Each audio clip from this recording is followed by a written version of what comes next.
Hello, j'espère que vous vous portez toutes et tous très bien. Je m'excuse pour cette petite absence. En ce moment, je suis un tout petit peu moins présente sur YouTube, mais il faut savoir que j'ai énormément de problèmes. Je pense que ce sera peut-être le sujet de ma prochaine vidéo parce que c'est vraiment hard. Vous vous rappelez, dans les dernières vidéos, je vous ai parlé du fait que j'avais emménagé dans ce local. Il y a eu beaucoup de soucis en rapport avec le local, alors que je viens littéralement d'arriver. Il faut déjà que je reparte pour vous faire un topo. Donc, c'est hyper compliqué. Ensuite, je tiens à m'excuser, j'ai la voix cassée entre la clim, la Coupe du Monde, le fait que je fais que crier. Et ben, j'ai plus de voix.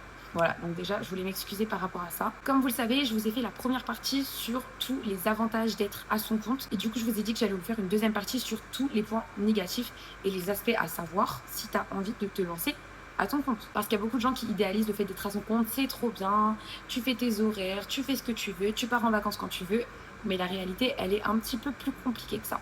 J'ai avec moi une petite feuille sur laquelle du coup j'ai noté tous les points qui selon moi sont assez difficiles à gérer sur le long terme. Comme premier point, j'ai marqué qu'on travaille non-stop. Ça c'est quelque chose à comprendre, c'est quelque chose qui est d'ailleurs hyper minimisé parce qu'il faut savoir que quand on dit qu'on est à notre compte, les gens adorent dire oh mais c'est super, tu fais les horaires que tu veux, mais du coup tu pars souvent en vacances. Alors moi déjà il faut savoir que je pars une fois par an en vacances. En général je pars une semaine et pas plus, pour des raisons que je vais vous citer plus tard, mais je ne prends pas de vacances, je travaille tout le temps.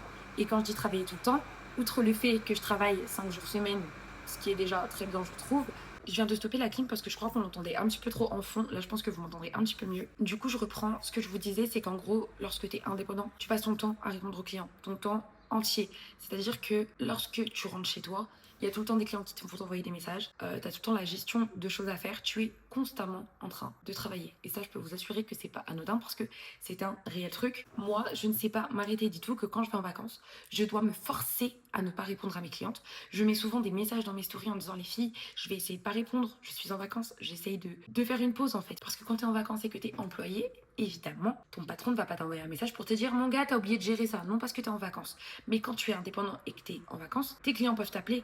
Oui, mon onglet cassé. Oui, il y a un problème avec ça. Est-ce que tu es dispo telle date? Alors que tout est présent sur ton Insta, mais les gens vont quand même t'écrire. Et ça, c'est un truc à prendre en compte, c'est que tu ne t'arrêtes jamais. Même si t'as pas envie, les gens vont t'écrire. Tu peux ne pas leur répondre, mais les gens vont t'écrire constamment. Tu es constamment mis à rude épreuve dans le sens où tu es obligé de penser à ton travail. Et ça, c'est quelque chose de très important à prendre en compte. Du coup, comme deuxième point, c'est un point qui suit du coup avec le premier, c'est que tu dois tout le temps rendre tes comptes à tout le monde. Dans le sens où, par exemple, là, samedi dernier, j'étais malade. C'est pas simple comme quand tu es dans une entreprise où tu dois juste poser ton arrêt maladie, t'as pas de compte à rendre. Et d'ailleurs, tu n'es pas censé dire pourquoi tu es malade et ton patron n'a pas le droit de te demander pourquoi tu es malade. Lorsque tu es indépendant et que tu as envie de prendre un jour de congé, que tu es malade, et bien tu dois constamment te justifier auprès de tes clientes. Je suis désolée, je suis malade, j'ai ça. Et les clientes, elles en ont rien à faire, hein. Parce que carrément, je parlais avec une cliente à moi il y a quelques jours, et elle me disait ouais, j'avoue, je me suis grave énervée quand tu m'as dit que t'étais malade et tout, ça m'a grave saoulée. Je suis malade, en fait, je suis malade. Les gens posent leur arrêt maladie, moi je ne peux pas poser mon arrêt maladie parce que je dois me justifier, je dois envoyer des messages à toutes mes clientes une par une. Coucou, je suis malade, je suis désolée, je ne peux pas. Et en plus du fait d'être malade, tu dois caler ta cliente. Donc sur une semaine après qui est déjà full, et bah tu dois recaler ta cliente. Exemple, samedi du coup j'ai dû annuler 4 clientes parce que j'étais malade. Aujourd'hui, je me tape 5 clientes, 5 ou 6 clientes. Parce que j'ai dû recaler des gens aujourd'hui, donc aujourd'hui je finis à 21h. Alors que de base je devais finir à 19h. Pourquoi? Parce que j'ai dû recaler des gens. Tu vois. Donc ça c'est aussi le fait que tu dois tout le temps rendre des comptes aux gens. Les gens te demandent ah mais si, ah mais ça. Par exemple, moi j'ai eu beaucoup de galères avec le local. Je dois tout le temps me justifier dans mes stories en disant les filles, je suis désolée, il s'est passé ça, ça, ça. Ou alors oui, je vais déménager. En fait, tu dois tout le temps, constamment expliquer tout à tout le monde et pas à une personne, pas à deux personnes. Moi j'ai une soixantaine de clientes régulières. Je dois expliquer tout le temps à 60 personnes différentes des choses. Genre là, il m'est arrivé une galère avec mon local, je vais devoir partir. Chaque rendez-vous, je dois expliquer à chaque fille 5 fois par jour, 6 fois par jour. Passe ça, je vais devoir bouger parce que ça. Et c'est insupportable. C'est insupportable. Du coup, en troisième point, il suit toujours avec les deux autres, c'est que tu n'as pas d'arrêt maladie. Comme je vous le disais précédemment, lorsque tu es malade et tu te débrouilles. Il me semble que tu as des possibilités de te mettre en arrêt, mais bien évidemment, tout est toujours en fonction de ce que tu déclares. Il me semble que tu as possiblement des aides, mais c'est vraiment minime. En tout cas, quand tu es en arrêt maladie, tu vas pas aller au médecin dire écoutez, je suis indépendant monsieur, je me mets en arrêt. Non, tu te mets pas en arrêt, juste tu bloques, tu expliques à tes clientes que t'es pas là, tu te débrouilles et tu t'assois sur ton argent en fait, clairement. Là encore, je m'assois pas trop sur mon argent parce que j'ai pu recaler des gens, mais là où j'ai recalé des gens, c'est là où j'aurais pu mettre d'autres clientes à la place. Donc oui, en fait, dans tous les cas, j'ai perdu de l'argent. Et du coup, dans la suite logique, en quatrième point, je vous dirais que vous n'avez pas de congé payé. Donc, ça revient vachement au premier point où je disais que on travaille non-stop. C'est-à-dire que il ne faut pas croire que quand tu es indépendant, tu peux partir en vacances comme tu le souhaites, tu peux prendre des jours comme tu le souhaites. Alors oui, en soi, c'est toi qui décides, tu fais ce que tu veux. Si tu veux prendre 2 mois de vacances par an, tu fais ce que tu veux. Sauf que tu n'es pas payé, tu n'as pas de congé payé. Quand tu ne travailles pas, personne ne te rémunère. Donc, en fait, tu ne gagnes pas d'argent et tu en perds. Quand je suis en repos, à chaque fois, je culpabilise. Quand par exemple, j'ai 2-3 jours de repos, je culpabilise, je me dis purée, je perds de l'argent, oh là là là, je panique. Parce qu'en fait, j'ai pas de congé payé. Moi, mes week-ends, tout ça, je suis pas payée. Si je travaille pas, je ne suis pas payée. Et c'est pareil du coup pour les vacances. Quand tu pars en vacances, de 1, tu n'es pas payé, et de 2, tu perds l'argent que tu dépenses pendant tes vacances. Donc, c'est que à perte. Tu es à perte à 100%. Et ça, c'est un truc vraiment à prendre en compte, parce que quand tu es indépendant, tu ne dépends que de toi, en fait. Tu dépends que de toi. Et c'est pour ça que la plupart des gens qui sont indépendants essayent toujours de rajouter des petites prestations à côté, faire des trucs, des formations, des machins, parce que, en fait, t'as pas le choix. T'as pas le choix parce que t'es constamment mis à rude épreuve dans le stress de dire purée, je vais en vacances, je vais perdre de l'argent, je vais perdre ci, oh là là, mais il faut pas que je prenne trop parce que si je perds trop, je vais perdre tant. C'est constamment une source de stress. Je suis désolée, j'ai la voix, ça va pas du tout. J'essaie de boire de l'eau, mais ça n'aide pas beaucoup.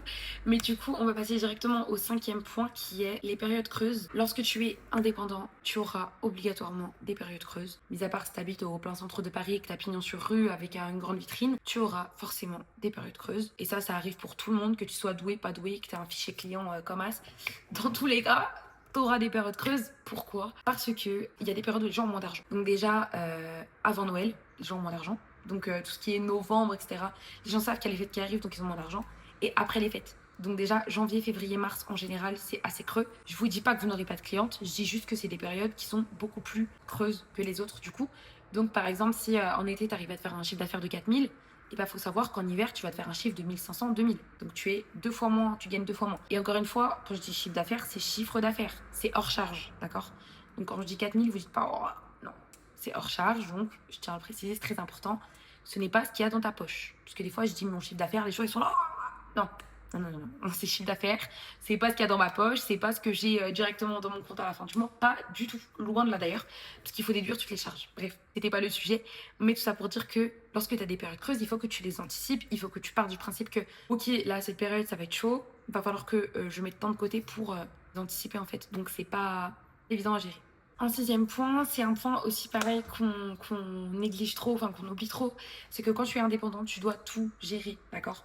À moins que tu décides de te payer une comptable et de te payer une assistante, tu dois tout gérer, en fait. Mais encore, si tu décides de te payer une comptable, ça fait des frais en plus, donc moins de chiffre d'affaires.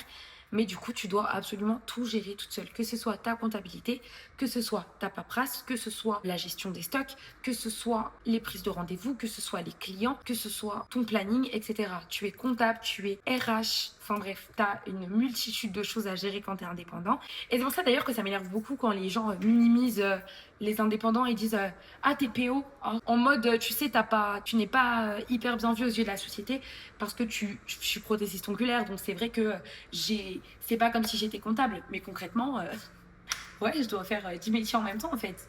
Je dois faire 10 métiers en même temps. Et ça, c'est trop sous-estimé. Et d'ailleurs, c'est hyper énervant.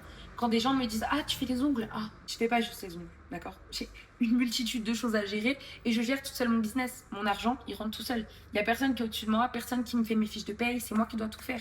Que ce soit ma comptabilité, que ce soit les factures clients, que ce soit gestion des stocks, les rachats des stocks. Enfin bref, je dois tout gérer toute seule. C'est des trucs vraiment qui sont trop oubliés. Et quand tu es indépendant, ce n'est pas facile. Et ça, j'insiste vraiment là-dessus. Les gens minimisent trop, ouais, mais ça va, t'es à ton compte, ouais, mais ça va, tu fais ce que tu veux, mec, t'as des tonnes de choses à gérer derrière. Faut pas l'oublier, c'est très important. Le 7e point va quand même vachement reprendre ce que je disais précédemment, c'est le stress financier. Encore une fois, lorsque tu es indépendant, je pense que tu es en stress financier constamment. T'as pas juste un petit moment où tu es là, non, tu es tout le temps en stress financier parce que quand bien même tu as des clientes, par exemple, moi, comme je vous le disais, quand je suis en jour off, très souvent je suis stressée, je me dis oh purée, je pourrais prendre des clientes, mais là je suis en train de perdre de l'argent. En fait, dès le moment où j'ai un moment creux, je me dis je suis en train de perdre de l'argent. C'est peut-être pas bien comme mentalité, mais c'est la mentalité que j'ai et je le fais pas exprès parce que je suis tout le temps stressée. Quand par exemple, beaucoup plus de choses à payer que le mois d'avant, je me dis, oh, j'espère que mon planning va être full, j'espère vraiment que ça va le faire. J'essaye tout le temps constamment de me faire de la pub parce que je me dis, si j'ai une période un peu plus creuse, mais que j'ai un mois un peu compliqué, là par exemple, j'ai des galères avec mon local, je vais devoir me prendre autre chose et je me dis, je vais encore devoir sortir une caution. Qui sait si le propriétaire d'ici va me prendre ma caution? Ça, j'en sais rien. Donc en fait, c'est encore des choses qu'il faut que je gère et j'ai pas de salaire fixe à la fin du mois. En fait, c'est vraiment dans ce sens-là, dans le sens où, ok, tu as un salaire, mais ton salaire, il est pas fixe. Ça veut dire si un mois, tu as 70 clientes, je sais pas, tu vas être payé 5 000 euros. Et si un mois, tu as 30 clientes, tu vas être payé 2 fois moins. Sauf que tes charges, elles bougent pas, en fait. Donc c'est ça qui est un petit peu difficile à gérer, c'est le fait que tes charges ne bougent pas, mais que ton salaire, lui, bouge constamment.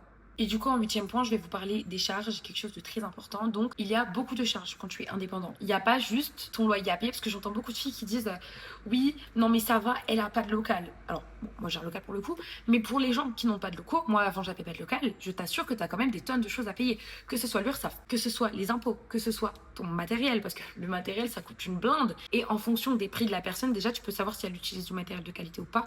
Parce que quand tu fais les ongles à 30 balles et que tu utilises du matériel de qualité, je peux t'assurer que tu rentres pas dans tes frais. Ensuite, il y a ton assurance. Donc il faut prendre en compte qu'il y a une assurance pour ton activité, tu es obligé d'assurer ton activité. Ça, par mois, ça te coûte de l'argent. Il y a le site de prise de rendez-vous qui te coûte de l'argent. Là, j'ai changé de site, mais le site que j'avais de base me coûtait 70 euros par mois. Parce que quand vous voyez Planity, Booksy, etc., faut pas vous dire que la personne, elle paye pas. Hein. Planity, ça coûte 90 euros par mois. Pour l'abonnement le moins cher, 90 euros par mois. Voilà. Donc ça encore, c'est des choses à prendre en compte. Sans compter du coup, si tu as un local, que tu dois payer ton local, plus l'électricité de ton local, plus l'assurance de ton local. C'est plein de choses comme ça. Les gens ne voient pas. Et après, du coup, quand t'entends « ouais, elle est chère », à un moment donné, stop. En dernier point, du coup, je vous dirais la solitude, qui pour moi est un point duquel on parle pas du tout, mais on n'en parle vraiment pas. Tu es tout le temps seule. Là, vous savez que je vous fais une vidéo YouTube parce que j'ai une pause de 2 heures entre 2 clientes. Je suis seule, je suis tout le temps seule. Et ça, je sais qu'il y a que les gens qui sont indépendants qui peuvent le confirmer. Quand tu es à ton compte, tu es tout le temps tout seul. Tu gères tout seul. Il n'y a personne qui te comprend. C'est vrai, hein, parce que les gens qui sont pas à leur compte ne peuvent pas comprendre. Quand je parle de solitude, je parle pas uniquement que tu n'as pas d'employé. Je parle déjà du fait que oui, donc tu n'as pas d'employé. Donc là, par exemple, je suis tout le temps toute seule ici. Si j'ai pas une cliente, bah, je suis toute seule. Et il y a aussi le fait que tu es tout seul à tout gérer. Et ça, je sais que mentalement, c'est difficile. Parce que quand tu as des périodes de stress, il n'y a personne pour t'aider. À moins que tu décides de déléguer, de prendre une comptable, etc. Mais ça, encore une fois, c'est des frais. Une comptable, peut-être une assistante. Mais dans tous les cas, tu es seule à gérer ton business. Tu es seule à prendre tes décisions. Moi, je sais que récemment, j'ai eu des décisions assez difficiles à prendre. J'ai dû changer de site de prise de rendez-vous 3 fois en l'espace de 1 mois. Et ça, c'est des choses qu'il faut qu'ils soient carrés parce que j'ai beaucoup de clientèle et que je rigole pas avec ça. Pareil pour mon local. Toutes les décisions que je prends, je les prends toute seule. Si je prends la mauvaise décision, ça m'impacte directement. Donc, c'est pas évident à gérer. Parce que clairement, quand tu rentres du travail, t'as plus rien à gérer. Tu rentres du travail, ton travail, il est terminé. Basta. En général, quand on est en off, on n'a pas envie que notre patron nous appelle. Il a même pas le droit de nous appeler. Mais moi, j'ai jamais de off. Je suis tout le temps toute seule à tout gérer. Et je suis tout le temps, moi, mon stress et mes galères.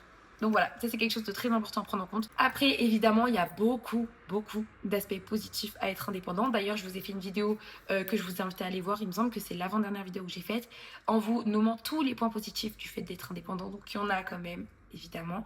Donc n'hésitez pas à aller voir cette vidéo si jamais vous voulez savoir les points positifs.